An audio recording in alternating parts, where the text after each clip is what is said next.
अस्सलाम वालेकुम प्यारे स्टूडेंट्स। तो कश्मीर यूनिवर्सिटी की तरफ से 2025 पीजी एडमिशन की लिंक ओपन हो चुकी है।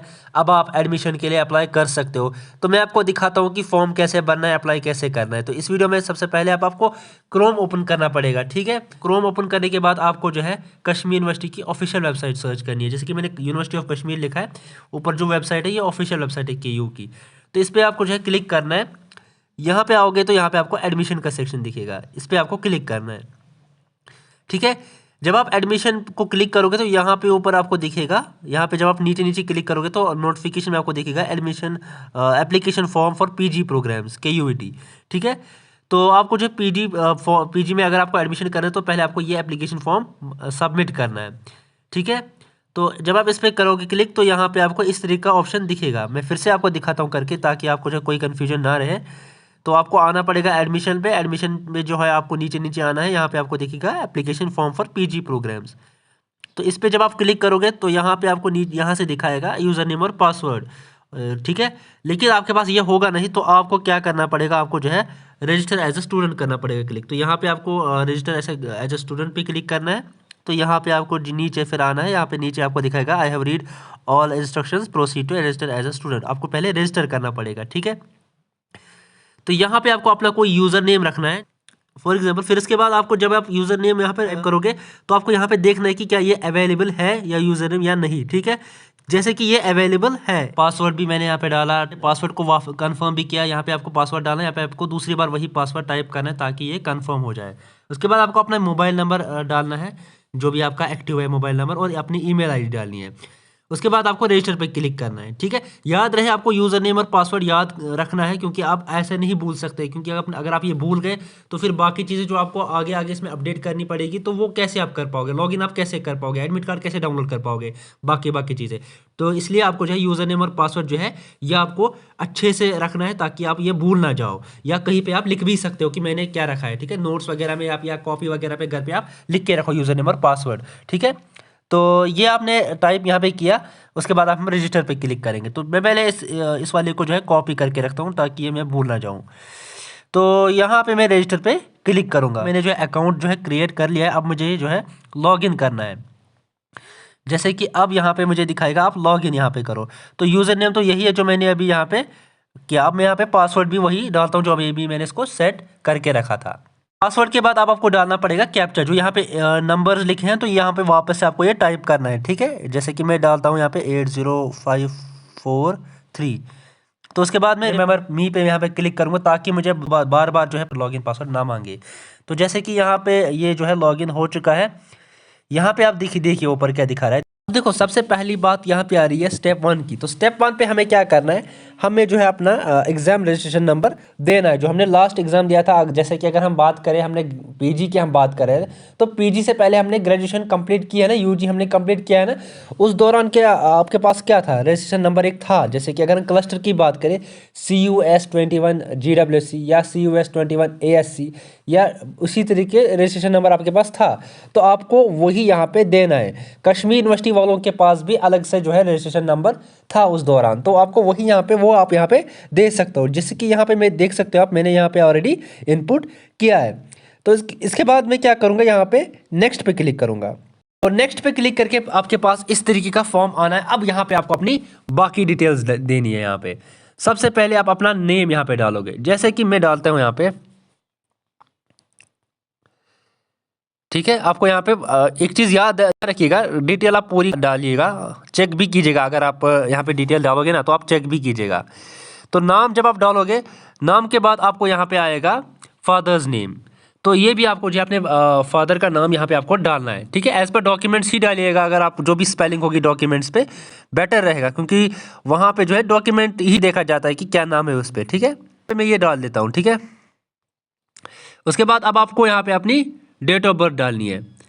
तो डेट ऑफ बर्थ आपको याद रखिएगा, मैं आपको बार बार बता रहा हूँ कि आपको जो है डॉक्यूमेंट्स की ही डिटेल डालनी, जो आपके डॉक्यूमेंट्स पे, जैसे कि आपके नाम जो है मार्क्स कार्ड पे जो है, तो ठीक है वही डालना है। ठीक है, तो यहाँ पे हमने जो है DOB भी मेंशन कर ली।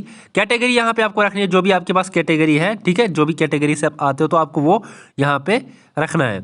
तो जैसे कि हम ओपन मेरिट के यहाँ पे क्लिक करते हैं, उसके बाद एड्रेस आपको यहाँ पे अपना सेलेक्ट करना है, और डिस्ट्रिक्ट भी आपको जहाँ पे है सिलेक्ट करना है।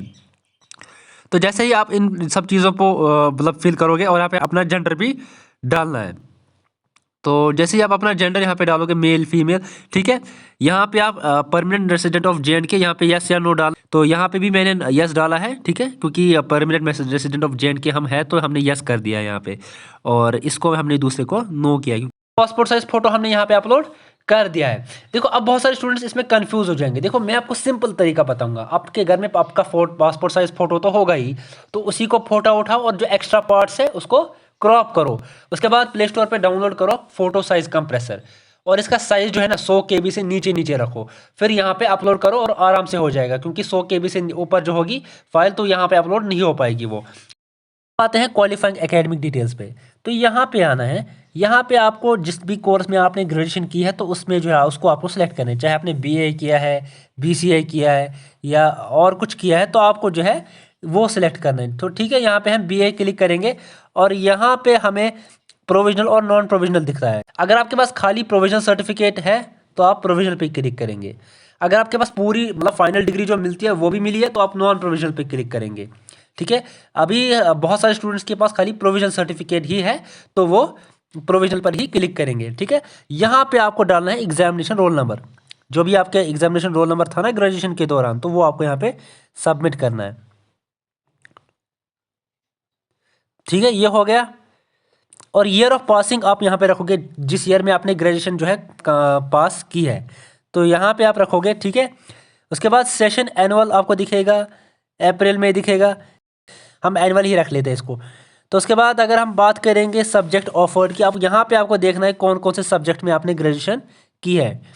तो हम नीचे नीचे आएंगे, जैसे कि 2 कोर सब्जेक्ट्स होते थे तो मैंने यहाँ पे 2 सब्जेक्ट्स मेंशन किए हैं। तो यहाँ पे ईयर ऑफ पासिंग थोड़ा रीसेट हो गया और रोल नंबर, तो मैं उनको वापस से यहाँ पे थोड़ा करेक्ट कर लेता हूँ। ठीक है,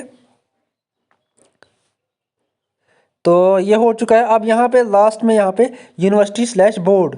ठीक है, अब अगर आपने यूनिवर्सिटी ऑफ कश्मीर से ग्रेजुएशन कंप्लीट की है तो ठीक है। अगर आपने क्लस्टर से की है तो यहाँ पे आपको क्लस्टर यूनिवर्सिटी श्रीनगर लिखना है। ठीक है, तो यहाँ पे उसके बाद ये हो गया। अब नीचे आओगे तो 12th एग्जाम्स की डिटेल भी आप भरोगे तो बेटर ही रहेगा। तो यहाँ पे आप 12th की एग्जामिनेशन डिटेल्स भी डाल सकते हो, बेटर रहेगा। ठीक है, तो 12th में आपको जो क्या रोल नंबर है वो यहाँ पे आप फिल कर सकते हो। ठीक, तो उसके बाद यहाँ पे आपको देखना है ईयर ऑफ पासिंग जो है रिजल्ट कब मतलब निकला था। ठीक है, आई थिंक 21 में ही रिजल्ट निकला था, तो उसके बाद वो यहाँ पे हम यही रख लेते हैं। उसके बाद जो मार्क्स और सब्जेक्ट ऑफर्ड है तो वो यहाँ पे आपको चूज़ कर लेना है। तो यहाँ पे आपको बोर्ड चेंज करना है, यहाँ पे आपको लिखना है JK बोस। ऐसे ही सारा फॉर्म भरोगे तो एक बार फिर से आप देखिएगा कुछ गलत तो नहीं लिखा है आपने। जैसे कि मैंने यहाँ पे सब्जेक्ट ऑफर्ड में यहाँ पे थोड़ी करेक्शन की है। तो अब यहाँ पे आप जो है इसको नेक्स्ट करोगे जब आपका जो है लगेगा सारा सही है, तो नेक्स्ट पे क्लिक करोगे। तो यहाँ पे अगर आपका NEP बैच नहीं था ग्रेजुएशन में तो यहाँ पे आप टिक करोगे। ठीक है, जैसे ही आप टिक करोगे तो यहाँ पे आपको क्रेडिट मांगेगा। आपकी कन्फ्यूजन क्लियर करने के लिए बता दो, ये वो सब्जेक्ट्स है जो आपके ग्रेजुएशन में थे और आपने ही यहाँ पे वेबसाइट ने भी अभी ऐड किए थे। ठीक है, चाहे आपने 2 किए थे चाहे आपने 1 किया था। अब ये वो इनका आपको क्रेडिट कहाँ पे मिलेगा जो आप यहाँ पे लिखोगे, ये आपके ट्रांसक्रिप्ट पे होगा जो आपने डाउनलोड किया होगा, जो आपको कॉलेज से भी मिला होगा उस पर भी लिखा होगा। लेकिन आपको खाली 4 सेमेस्टर्स के क्लिक मतलब ना वो काउंट करने हैं। जैसे कि सोशियोलॉजी का पहले 4 को आपको देखने कितने हैं, चाहे 24 आ रहे हैं चाहे 22 आ रहे हैं, तो यहाँ पे वो आपको लिखने हैं। इस तरीके से आपको जो भी सब्जेक्ट हो जिसका भी आपको लिखना है तो उसका खाली पहले 4 सेमेस्टर क्रेडिट आपको जो है करना है काउंट और यहाँ पे लिखना है, और उसके बाद नेक्स्ट करना है। क्योंकि पहले 4 सेमेस्टर में कोर होता है तो वो काउंट हो जाएगा उसका क्रेडिट, लेकिन लास्ट में वो DSE होता है तो उसका यहाँ पे आपको नहीं लिखना है यहाँ पे। ठीक है, कंफ्यूजन जो है यहाँ पे हो जाएगी क्योंकि यहाँ सारा जो है शॉर्ट फॉर्म में लिख के है। अब जैसे कि MA सोशियोलॉजी वो ये रहा, MA SO या MA जनरल स्टडीज़ वो ये रहा। ठीक है, या यहाँ पे ये जो है ये MA इस्लामिक स्टडीज़ है। तो आपको कौन से वाले में करना है, कितनों में करना है, जैसे कि आपको दूसरे में भी किसी करना है तो आप 2 भी एक साथ सिलेक्ट कर सकते हो। ठीक है, जिस में करना है, जैसे कि हम फिर फॉर एग्जांपल हमको एक में ही करके दिखाएंगे। तो यहाँ पे हम देखें MA सोशियोलॉजी को क्लिक करके हैं तो यहाँ पे आपको अपनी कैटेगरी भी यहाँ पे डालनी है। ठीक है, ऑन मेरिट हम करेंगे यहाँ पे क्लिक, तो उसके बाद हम नेक्स्ट पे जाएंगे। तो जैसे ही हम नेक्स्ट पे जाएंगे इसके बाद नेक्स्ट पेज जो खुलेगा और ये रहा हमारा जो है रिसिप्ट। ठीक है, ये प्रीव्यू हमें यहाँ पे दिखा रहा है कि आपका ऐसा आएगा। ठीक है, हम इसके बाद हम सबमिट पे क्लिक करेंगे। हमने यहाँ पे मार्क्स ऑब्टेन 0 इसलिए दिखा रहा है क्योंकि हमने मार्क्स नहीं डाले, हमने प्रोविजनल में डाला है। ठीक है, उसके बाद हमें बता रहा है कि हम आपका फॉर्म नंबर ये है। ठीक है, आप जो है ऑनलाइन फ़ी यहाँ पे सबमिट करोगे। ठीक है, जब आप ऑनलाइन फ़ी सबमिट करोगे तो इसके बाद डायरेक्टली ये हो जाएगा। ठीक है, उसके बाद आपका जो है 900 ये मुझे दिखा रहा है अमाउंट। अब मुझे एक सब्जेक्ट में 900 दिखा रहा है। अब मान लो मुझे एक से ज़्यादा सब्जेक्ट में भरना है। ठीक है, मान लो 2 सब्जेक्ट में मुझे भरने हैं, तो मुझे शायद एक्स्ट्रा मुझे उसमें कुछ शायद 200-400 ही भरने पड़ेंगे शायद से, तो वो भी हम भर सकते हैं। वैसे आपका जो चार्जेस होता है ना, फ़ी होता है ना, वो एक सब्जेक्ट पे जो है डिपेंड करता है। तो दूसरे में शायद कम ही पढ़ना पड़ता है, पहले में थोड़ा ज़्यादा पढ़ना पड़ता है। तो उसके बाद आप इसमें कुछ अपडेट्स अगर आपको करने हैं तो फॉर्म जब एक्सेप्ट होगा उससे पहले पहले ही आपको सब अपडेट करना पड़ेगा, अगर कुछ आपको अब करेक्ट करना है तो अदरवाइज जब फॉर्म जो है आपका एक्सेप्ट हो जाएगा वहाँ पे, तो उसके बाद आप नहीं कर सकते अपडेट। तो इसे आपको मैंने इसे फिर से बता रहा हूँ कि आप जो है ध्यान से सब कुछ लिखना और फिर उसके बाद फिर से चेक करना कि सब कुछ ठीक लिखा है हमने या नहीं। अल्लाह हाफिज़ स्टूडेंट्स, टेक केयर। इस वीडियो में इतना ही।